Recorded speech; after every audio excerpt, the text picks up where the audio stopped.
Sebelum kita mulai, pernahkah Anda menyadari bahwa cahaya yang paling terang seringkali menarik bayangan paling gelap?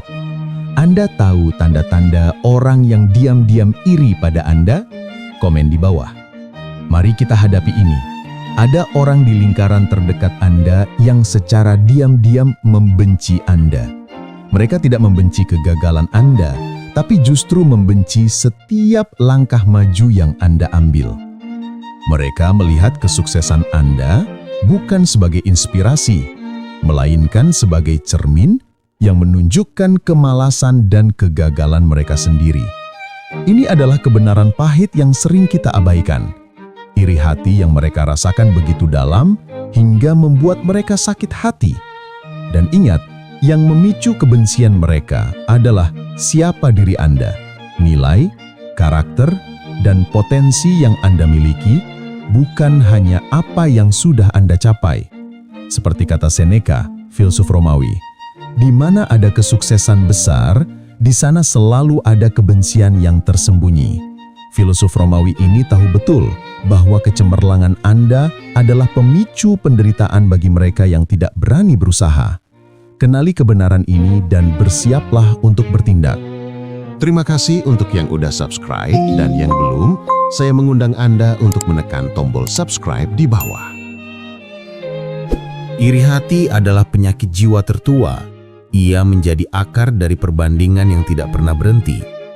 Seperti kata Arthur Schopenhauer, filsuf Jerman, hampir semua kesengsaraan kita lahir dari kepentingan yang kita berikan pada kemajuan dan kemunduran orang lain.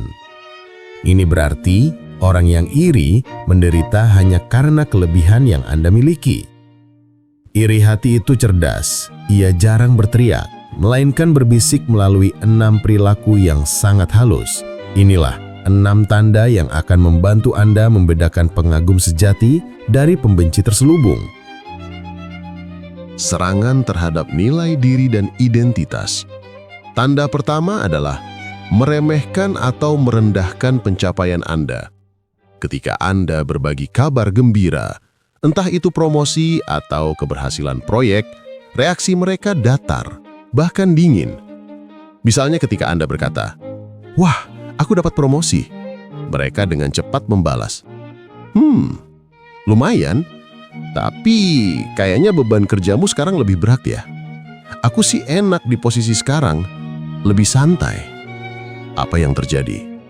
Mereka tidak mampu menerima bahwa Anda telah bersinar sehingga mereka mencoba memadamkan cahaya itu dengan membuat pencapaian Anda tampak biasa atau bahkan sebuah beban.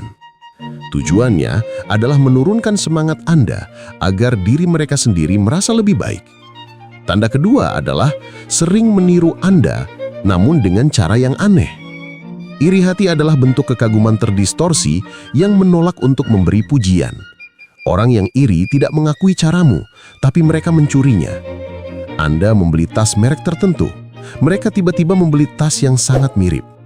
Anda memulai hobi fotografi, mereka juga membeli kamera dan memposting foto dengan gaya yang persis sama. Mereka ingin memiliki kualitas atau nilai yang mereka lihat pada diri Anda. Dengan meniru, mereka berharap mendapatkan pengakuan yang sama.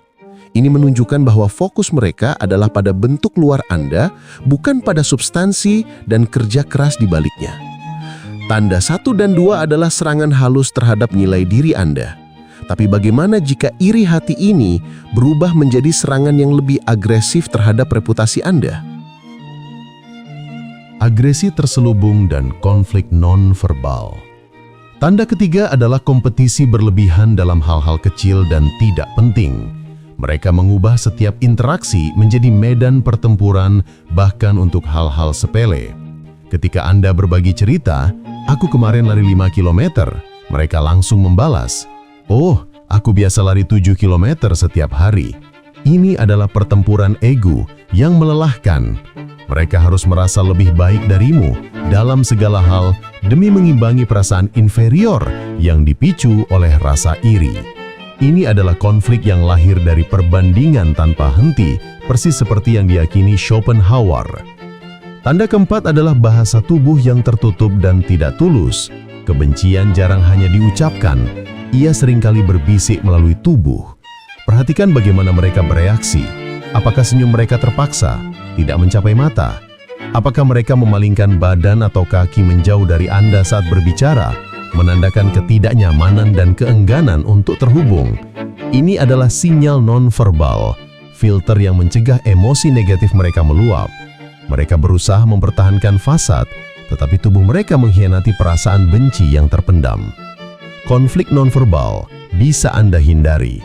Namun bagaimana Anda menghadapi agresi pengecut yang berusaha menghancurkan citra dan pekerjaan Anda di mata publik? Penghancuran reputasi dan penolakan validasi.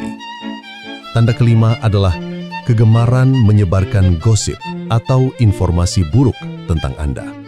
Karena mereka tidak bisa mengunggulimu secara langsung, mereka berusaha menjatuhkan reputasimu di belakang.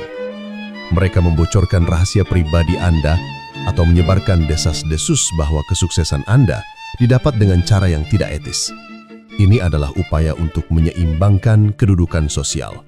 Dengan menjatuhkan Anda, mereka berharap orang lain akan melihat Anda setara atau bahkan lebih rendah dari mereka. Ini adalah agresi pengecut yang menghancurkan citra di mata publik. Dan tanda keenam adalah jarang atau tidak pernah memberi pujian yang tulus. Ini adalah manifestasi akhir dari penolakan. Bahkan ketika Anda jelas-jelas mencapai sesuatu yang luar biasa, pujian dari mereka terasa dipaksakan, sarkastis, atau sama sekali tidak ada.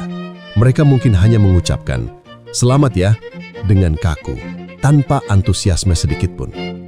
Mengakui kehebatan Anda secara tulus akan membuat mereka harus mengakui inferioritas mereka sendiri, dan rasa iri tidak akan pernah membiarkan hal itu terjadi. Mereka menolak untuk menjadi saksi kebahagiaan Anda. Ini adalah pengabaian aktif untuk memberikan validasi emosional. Ingatlah, setiap panah meremehkan dan peniruan kanggung, kompetisi yang berlebihan dan bahasa tubuh yang dingin, hingga gosip merusak dan penolakan untuk memberi pujian, semua itu adalah validasi atas potensi dan keunggulan tak terbantahkan yang Anda miliki. Kebencian mereka adalah penghargaan termurni atas cahaya Anda.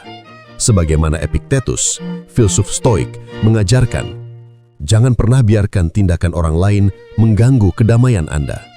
Fokuslah pada benteng batin Anda, karena disitulah terletak kekuatan abadi Anda, jauh dari bayangan iri hati mereka. Mengapa begitu mudah bagi seseorang untuk memilih kebencian? Karena kebencian dan iri hati jauh lebih mudah daripada disiplin diri dan kerja keras. Iri hati adalah racun yang diminum oleh si peminum, tetapi berharap orang lain yang mati. Hari ini, kita telah membuka mata terhadap 6 tanda yang mengkonfirmasi kebenaran ini. Anda memiliki kendali penuh atas reaksi Anda. Jangan biarkan racun yang mereka minum merusak kedamaian Anda. Lanjutkan misi Anda tanpa perlu persetujuan mereka. Biarkan kesuksesan Anda menjadi kebisingan yang tidak bisa mereka abaikan.